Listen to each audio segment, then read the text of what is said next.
You don't belong up here. Get back below deck.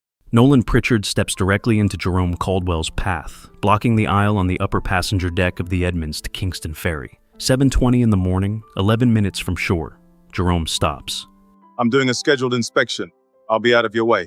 I've ridden this ferry 6 years. Maintenance crews stay below during passenger hours. That's the rule. Jerome glances at the young deck attendant standing nearby, 3 months on the job and visibly unsure who outranks who.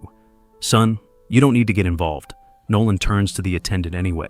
Can you remove this crew member from the passenger deck? He's making people uncomfortable. The attendant opens his mouth. Nothing comes out. Then the overhead lights flicker. Just once.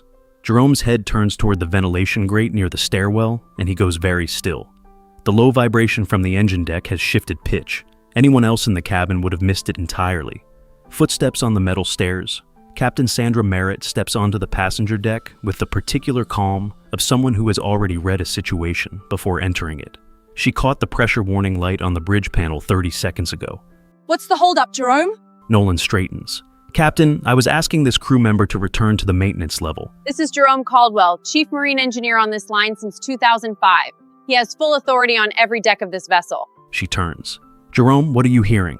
Port side propulsion, pressure drop in the auxiliary oil feed, same signature as the Spokane in 2018 before the rebuild. Sandra goes still. You kept us off the tow line that night. 11 minutes. Might be faster now. I know exactly where to look. He is already moving toward the stairwell. Nolan stands in the aisle watching the man he tried to remove from the deck discuss a mechanical emergency with the captain in technical language he cannot follow, about a crisis unfolding 40 feet beneath him. Sandra addresses the cabin without raising her voice. Ladies and gentlemen, we have a minor mechanical advisory. Please remain seated. Jerome is already below.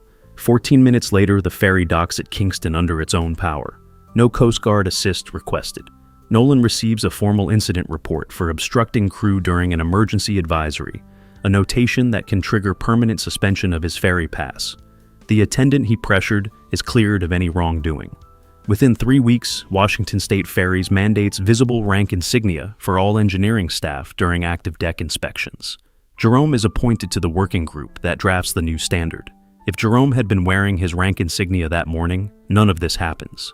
So, who actually failed the passengers?